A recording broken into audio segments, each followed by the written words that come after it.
حضرت ابن عباس رضی اللہ عنہ سے مروی ہے کہ نبی کریم صلی اللہ علیہ وسلم نے ارشاد فرمایا، جس رات مجھے معراج ہوئی، مجھے دوران سفر ایک جگہ سے بڑی بہترین خوشبو آئی۔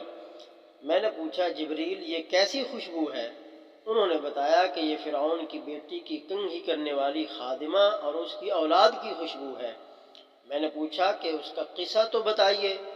انہوں نے کہا کہ ایک دن یہ خادمہ فرعون کی بیٹی کو کنگھی کر رہی تھی۔ اچانک اس کے ہاتھ سے کنگھی گر گئی۔ اس نے بسم اللہ کہہ کر اسے اٹھا لیا۔ فرعون کی بیٹی کہنے لگی کہ اس سے مراد میرے والد صاحب ہیں۔ اس نے کہا، نہیں، بلکہ میرا اور تیرا رب اللہ ہے۔ فرعون کی بیٹی نے کہا کہ میں اپنے والد کو یہ بات بتاؤں گی۔ اس نے کہا کہ ضرور بتاؤ۔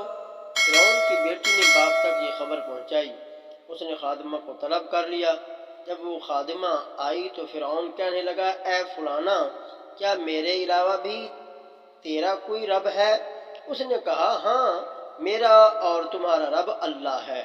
یہ سن کر فرعون نے تانبے کی ایک گائے بنانے کا حکم دیا اور اسے خوب دہکایا۔ اس کے بعد حکم دیا کہ اسے اور اس کی اولاد کو اس میں پھینک دیا جائے۔ خادمہ نے کہا کہ مجھے آپ سے ایک کام ہے۔ فرعون نے پوچھا کہ کیا کام ہے؟ اس نے کہا، میری خواہش ہے کہ جب ہم جل کر کوئلہ ہو جائیں تو میری اور میرے بچوں کی ہڈیاں ایک کپڑے میں جمع کر کے دفن کر دینا۔ فرعون نے کہا کہ یہ تمہارا ہم پر حق ہے، ہم ایسا ہی کریں گے۔ اس کے بعد فرعون نے پہلے اس کے بچوں کو اس میں جھونکنے کا حکم دیا۔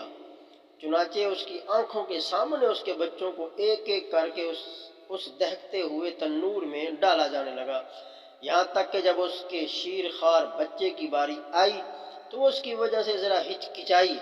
یہ دیکھ کر اللہ کی قدرت اور معجزے سے وہ شیر خوار بچہ بولا، اماں جان، بے خطر اس میں کود جائیے، کیونکہ دنیا کی سزا آخرت کے عذاب سے ہلکی ہے۔ چنانچہ اس نے اس میں چھلانگ لگا دی۔ حضرت ابن عباس رضی اللہ عنہ نے فرمایا ہے کہ 4 بچوں نے بچپن شیر خارگی میں کلام کیا۔ حضرت عیسیٰ علیہ السلام نے، جریج کے واقعے والے بچے نے، حضرت یوسف علیہ السلام کے گواہ نے، اور فرعون کی بیٹی کی کنگھی کرنے والی خادمہ کے بیٹے نے۔